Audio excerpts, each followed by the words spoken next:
Rumpole, the splendours and miseries of an Old Bailey hack. Some cases of Horace Rumpole, barrister at law, as told to and written down by John Mortimer, with Maurice Denham as Rumpole and Margot Boyd as Hilda. Rumpole and the Dear Departed. Let's talk of graves, of worms and epitaphs, make dust our paper, and with rainy eyes write sorrow on the bosom of the earth. Let's choose executors and talk of wills, and yet not so, for what can we bequeath save our deposed bodies to the ground? Yes, let's choose executors and talk of wills, and yet not so, for besides having nothing to bequeath, Rumpole knows almost nothing about the law of probate. As I told Miss Beasley, the heavyweight, grey-haired matron of a nursing home on the peaceful Sussex coast, when she came to consult me about the testamentary affairs of the late Colonel Ollard, I know very little indeed on the subject of wills. Never you mind, Mr. Rumpole. The late Colonel wanted you to act in this case most particularly. He has mentioned your name, sir, on several occasions. Oh, really? But, Miss Beasley, dear lady, the late Colonel Bollard... Colonel Ollard, Mr. Rumpole, MC, DSO and CBE. Late of the Pines, Balaclava Road, Cheveling-on-Sea, and my nursing home. The Dear Departed. He has come through with your name perfectly clearly and on several occasions. Come through with it, Miss Beasley? That is what I said, Mr. Rumpole. We should be alleging fraud against the other side, Mr. Rumpole. The person who'd spoken was Mr. Pontefract, an elderly type of solicitor with a dusty black jacket and a high stiff collar. He was someone I felt sure who knew all about wills, not to mention graves and worms and epitaphs. Fraud? Ah, now there is a subject I know something about. And we are alleging fraud against... Mr. Percival Ollard, Mrs. Percival Ollard. That Marcia, she didn't give a toss for the Colonel. And young Peter Ollard, their son, aged 13 years, represented by his parents as guardian. The Colonel thought Peter was a complete sissy, Mr. Rumpole. The boy didn't give a toss for military history. He was more interested in ballet dancing. Young Peter, it appears, had ambitions to enter a school of dance. Oh, you should have heard Colonel Ollard on the subject. Yes, I can well imagine. Mr. Pontefract, just remind me of the story.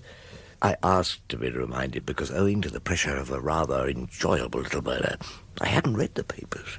Colonel and Percival Ollard were both wealthy men. Percival Ollard started a firm known as Ollard's Kitchen Utensils, which prospered exceedingly. During the last 5 years, the brothers never met, and Colonel Ollard, who was an invalid... It was his heart let him down, Mr. Rumpole, his poor old ticker. Colonel Ollard was nursed devotedly by Miss Beasley at her nursing home. He was a real old sport, was the Colonel. Often had my incurable ladies in a roar. Quite a schoolboy at heart, Mr. Rumpole. When the Colonel died, all we could find was a will he made in 1970, under which his estate would be inherited by his brother Percival, his sister-in-law Marcia, and his nephew Peter. The ballet dancer. Exactly. In equal shares, after a small legacy to an old batman. Of course their will's a forgery. But I thought you said it was a fraud. A fraud and a forgery. Concocted by the Percival Ollards. I begin to scent conspiracy. Yes, I see it all. You know... Even though it's only a probate action, I do detect a comforting smell of crime about this case. Tell me, Miss Beasley. Yes? Where do you think the Colonel should have left... how much was it, did you say, Mr. Pontefract? With the value of the Pines when we sell it, I would say something over £500,000, Mr. Rumpole. Well, £500,000 nicker. A crock of gold that might even tempt Rumpole into the dreaded precincts of the Chancery Division. Miss Beasley, where do you think that the late Colonel should have deposited the boodle when he departed this life? Well, of course, no doubt about it. To the person who looked after him in his declining years. Ah, to your good self. I was beginning to get the drift of this consultation. Exactly. What I have told Miss Beasley is she has no locus standi. Has she not?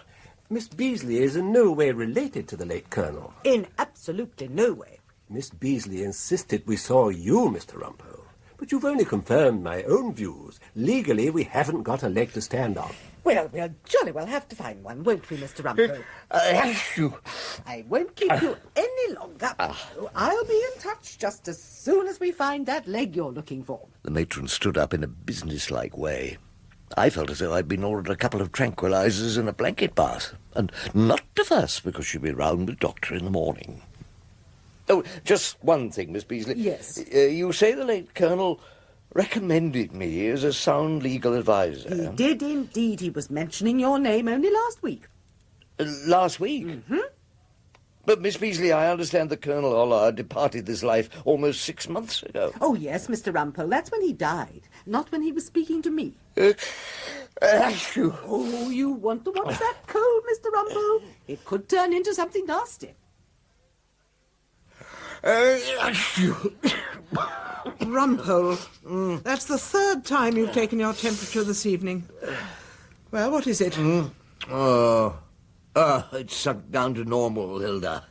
I must be fading away. Well, I hope you'll stay in the warm tomorrow. I can't do that. I've got to get down to the Bailey. The jury are coming back in my murder tomorrow. Well, I'd better be in at the death. That's what you will be in at. If you must go traipsing down to the Old Bailey, don't expect me to feel sorry for you. Oh, of course not, Hilda. I'd never expect that. Oh, blast. Hello? Hello? Is that Mr. Rumpole's residence? Yes? This is Mrs. Rumpole. Oh, this is Rosemary Beasley. I'd like to speak to Mr. Rumpole, please. Well, he seems to be at his last gasp. It's for you, Rumpole. A Rosemary Beasley. Oh, God. Hello, Miss Beasley. Horace Rumpole here. What can I do for you? Mr. Rumpole, I am sitting here at my planchette. At your what? Sometimes I use the board or the wine glass or the cards. Sometimes I have direct communication. Oh, that must be nice for you, Miss Beasley. What are you talking about? Tonight I am at the planchette. I've just had such a nice chat with Colonel Allard. With the late Colonel Allard? It wasn't late at all. He came through bang on time. It was just 9 o'clock when we started chatting. He says the weather over there's absolutely beautiful. It's just not fair, I told him, when we're going through this dreary cold spell. Miss Beasley, did Colonel Allard come over from the dead, as I understand it, simply to chatter to you about the weather? Oh, no, Mr. Rumpole, I shouldn't be telephoning you if that were all. He said something far more important. Oh, did he? And can you let me into the secret? He said that Mr. Pontefract had never looked in the tin box where he kept his dress uniform in the loft of the Pines. Well, suppose Mr. Pontefract never has. And if he did, the Colonel told me he would find, wrapped in tissue paper between the sword and the trousers, a later will signed by Colonel Allard. It was just as she told us, Mr. Rumpole. There was a tin box under a pile of old blankets in the loft at the Pines, which we'd overlooked. In it was the full-dress uniform of a colonel of the Royal Dorset. And between the sword and the trousers? A will, apparently duly executed, dated the 1st of March 1974. Over 4 years after the other will in favour of the Percy Allards. Exactly. It revokes all previous wills and leaves his entire estate to... Miss Rosemary Beasley. You've guessed it, Mr. Rumpole. It didn't need great powers of divination. Well, I know you're accustomed to polite civil law, and my mind turns as naturally to crime as a vicar's daughter does to sex, but... You suspect this will may be a forgery? That thought had crossed your mind also. Of course, Mr. Rumpole. There's no field of endeavour in which human nature sinks to a lower depth than in the matter of wills. Your average Old Bailey case, Mr. Rumpole, must seem like a day out with the church brigade compared to the skullduggery which surrounds the simplest last will and testament. I began to warm to this man, Pontefract. Naturally, my first thought was that our client, Miss Beasley, had invented this supernatural conversation in order to direct our attention to a will which she had, shall we say, manufactured. A neutral term, Mr. Pontefract. That was my first thought also. So I had the precaution of having this newfound will examined by a well-known handwriting expert. It is undoubtedly the genuine signature of the late Colonel. The Percival Allards are attacking this second will, however. On the grounds of fraud? Improperly obtained while the deceased was of unsound mind. As I told you, human nature sinks to an astonishing depth in will cases. Mr. Pontefract, a terrible thought occurs to me. Yes, Mr. Rumpole. Will the deceased gentleman be giving us any more directions as to the conduct of this probate action from beyond the grave before we arrive in the Chancery Division? Rum sort of place, the Chancery Division, full of dusty old men breaking trusts and elegant young men winding up companies. They speak a different language entirely in the Chancery Division, and their will cases are full of dependent relatives' revocation and testamentary capacity and the nice construction of the word money.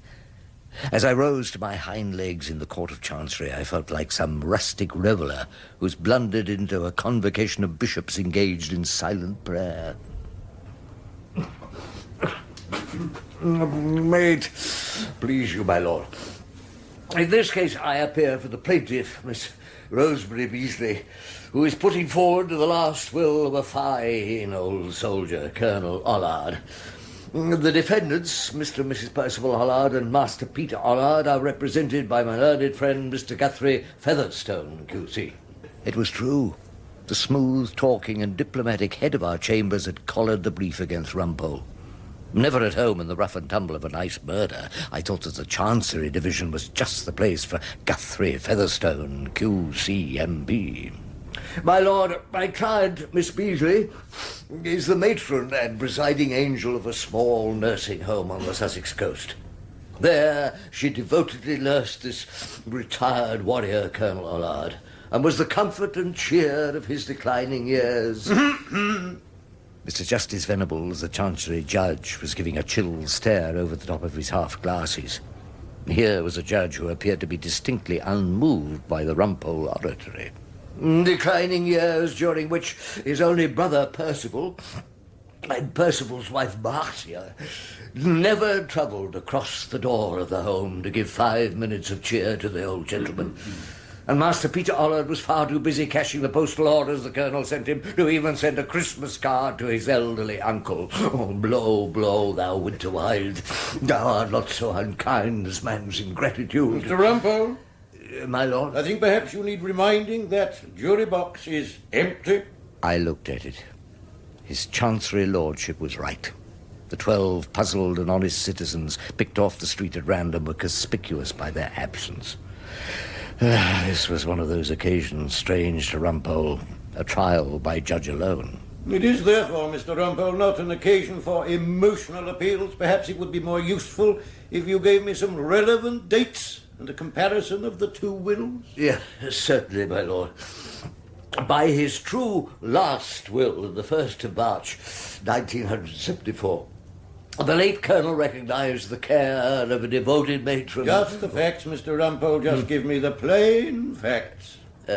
And the plain fact is, under the previous will of the 15th of February 1970, the Percival Allards had managed to scoop the pool.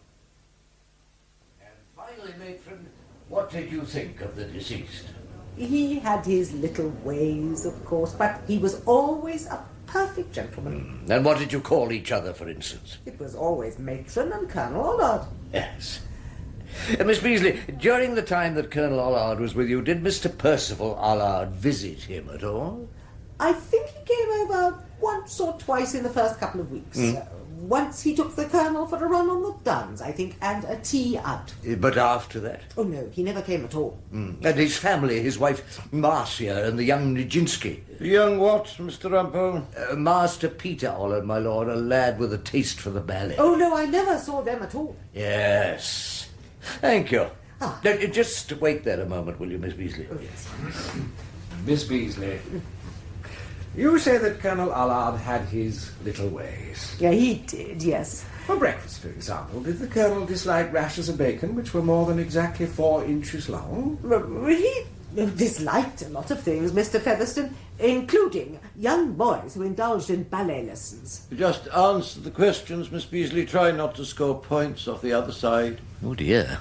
I don't think his lordship is exactly warm to matey. And did he measure his bacon to make sure it was the correct length? Seems a perfectly reasonable thing to do. Did you say something, Mr. Rumpole? Oh, I just wondered, my lord, Does the fact that a man measures his bacon mean that he's not entitled to dispose of his property exactly as he likes? Mr. Rumpole, your turn will come later. Mr. Guthrie Featherstone is cross-examining. In the Chancery Division we consider it improper to interrupt a cross-examination unless there's a good reason to do so. If your lordship pleases.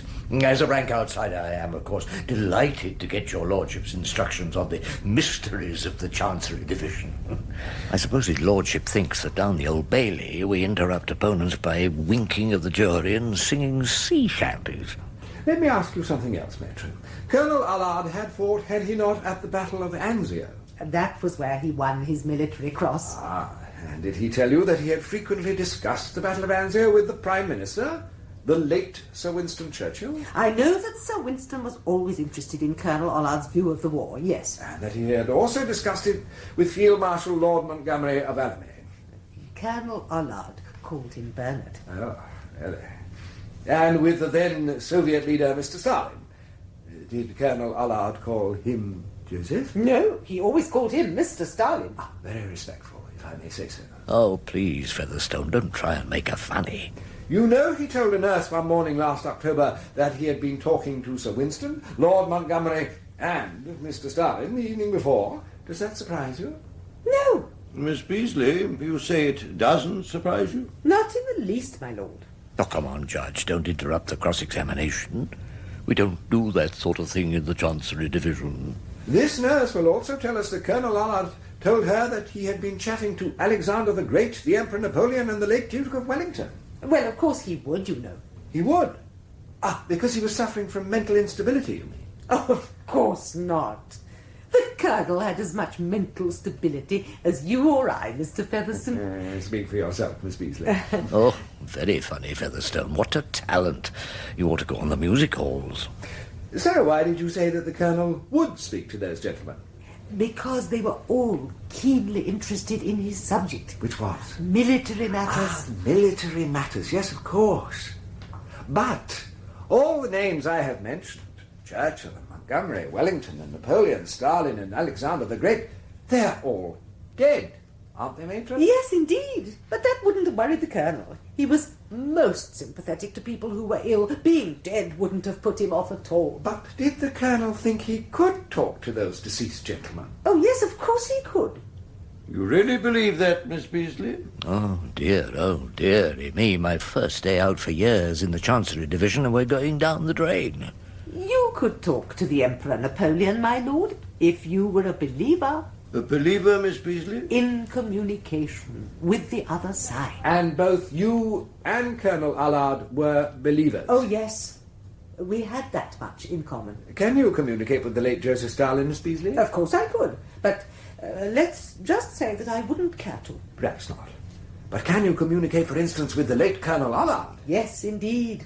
When did you last do so, Miss Beasley? Yesterday evening, my lord. Oh, dear, oh, my ears and whiskers. And I may say that the Colonel is very distressed about this case, my lord. Very distressed indeed. In fact, he thinks it's a disgraceful thing when he'd made his will perfectly clear and left it in his uniform box. I wouldn't like to tell you, my lord, the things that the Colonel had to say about his brother Percy. I think you would better not, Miss Beasley. That would be hearsay evidence. We shall have to wait and see whether my learned friend Mr. Rumpole calls the deceased gentleman as a witness. Oh, hilarious, Featherstone. Very hilarious. My God, you're working well today. We, that is Matron, Mr. Pontefract himself, had luncheon in the crypt under the law courts in the Strand, a sepulchral place where it seemed very old placent ships came to die. Miss Beasley's legal team were not in an optimistic mood. The judge doesn't like you all that much, I'm afraid, Miss Beasley. Never mind, Mr. Rumpole. The feeling is entirely mutual. If you take my advice, Miss Beasley, you should go for a settlement. Save what we can from the wreckage. You see, once you had to admit that the late Colonel used to talk to the Emperor Napoleon... Well, what's wrong with talking to the Emperor Napoleon? He can be quite charming when he puts his mind to it. No, Mr. Pontefract is right. The time has come to chuck in the towel on the best terms we can manage. Oh, you mean surrender? Well, on terms, Miss Beasley. Colonel Allard will never surrender.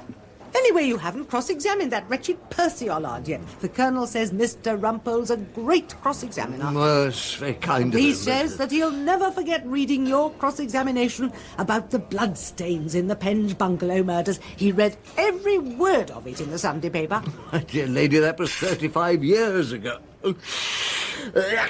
Bless you. Anyway, I had a jury to play on in that case. I'm at my best with a jury. This is a cold-blooded trial in the Chancery Division by judge alone. The Colonel says Mr. Rumpole will hit my brother Percy for 6. A trial without a jury is like an operation without anaesthetic. Or luncheon without a glass of wine. Shall we drown this old fish, Pontefract, my old darling, in a sea of cooking claret? Oh, the angel of death is brushing me with his wings. Rumpole, the doctor has told you it's only a cold. Dr. McClintock gave me a warning on the subject of death. Oh, Good heavens. That's never the front door bell at this time of night. well, if it's not, it's a remarkably good imitation.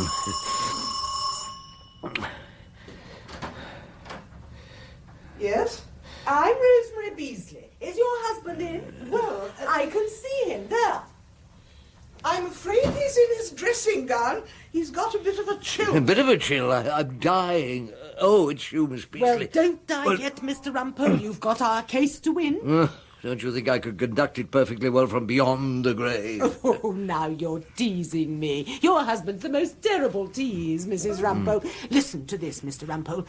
The Colonel says that he has an urgent message for you. He'll deliver it here tonight, so I brought the board. The what? The planchette.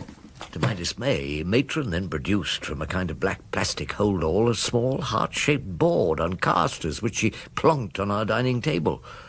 There was paper fixed on the board, and as Miss Beasley held a pencil poised over it, the board began to move in a curious fashion, causing writing to appear on the paper. It seemed illegible to me, but Miss Beasley deciphered some rather cheeky communications from a later, no doubt unlamented Red Indian chief, who finally agreed to fetch Colonel Allard to the planchette. Tearing himself away from the Emperor Napoleon, the Colonel issued his orders for the day. Hello there, Rumpole. Well, answer him, Rumpole. Be polite. Hello there, Colonel. It's very blue here, Rumpole. Oh, really? And I am very happy. Oh, good. Tomorrow you will cross-examine my brother, Percival. Well, I hope to, but I'm not quite up to snuff. Brace up, Rumpole. No malingering. Tomorrow you will cross-examine my brother in court. Yes, Colonel, aye, sir. Ask him what we said to each other when he visited me in the nursing home and he drove me up to the Downs. Ask him what the conversation was when we had cream tea together at the Bida Wee Tea Rooms. Ask that question, Rumpole. It's an order. Mr. Percival Allard, were you on good terms with your brother before he went into the nursing home? Extremely good terms. And 2 weeks after he went into the nursing home, you took him for a drive on the Downs? I did, yes. You shared tea, scones and clotted crepe at the Bide-A-Wee Cafe? Yes, we did. And talked? We talked, yes. And after that conversation, you and your brother never met or spoke to each other again? No, we never did. And he made a will cutting out your family and leaving all his considerable property to my clan, Miss Beasley? He made an alleged will, Mr. Rumpole? Oh, if that's what you call it in the Chancery Division, yes, my lord. Now, what I have to ask you, Mr. Percival Allard, is simply this.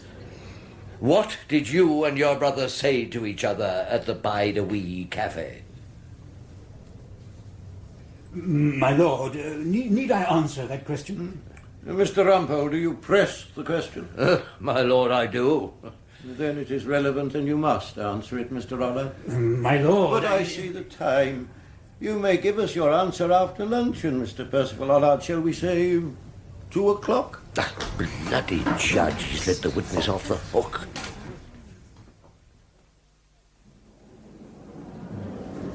Ah, Rumpole. Can I have a word?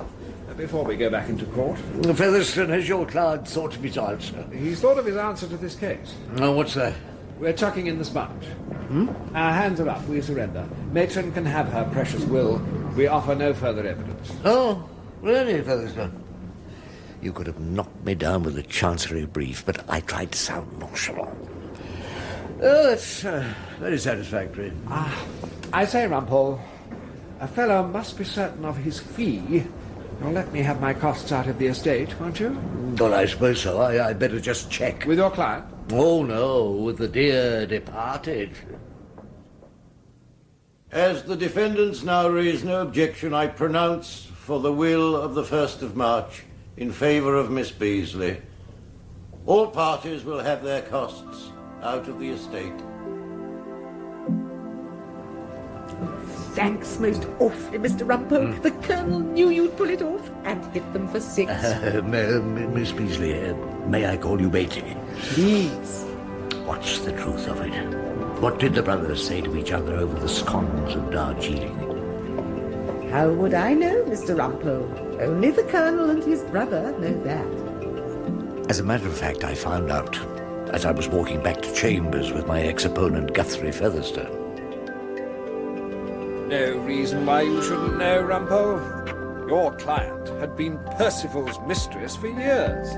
Well, his what? Girlfriend. Well, it seems odd somehow calling a stout elderly woman a girlfriend. And are you trying to tell me intimacy actually took place? Regularly, apparently. On a Wednesday, matron's afternoon off. When the Colonel went into the home, she dived into bed with him and deserted Percival. The meeting at the tea room was when the Colonel told his brother all about it and said he meant to leave his money to Rosemary Beasley. But why couldn't your client have told us that? His wife, Rumpole. His wife, Marcia. She's a battle axe, and there would have been hell to pay if she found out, so we had to settle. Well, Featherstone. Matron femme fatale. I'd never have believed it. What did I believe? That the Colonel spoke from the grave? Or the matron used him because the vital question caused her deep embarrassment? All I know is I don't fancy the idea of it over there. I shouldn't care for long chats with Colonel Allard and the Emperor Napoleon, even if Joseph Stalin were to be at the party. No. Dying, as far as Rumpole is concerned, has been postponed indefinitely.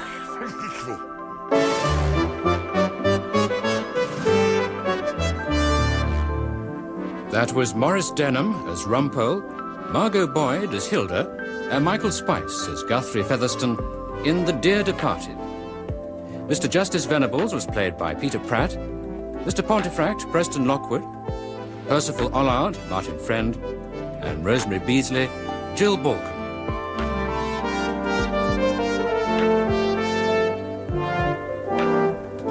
Rumpole and The Dear Departed was written by John Mortimer and directed by Ian Cottrell.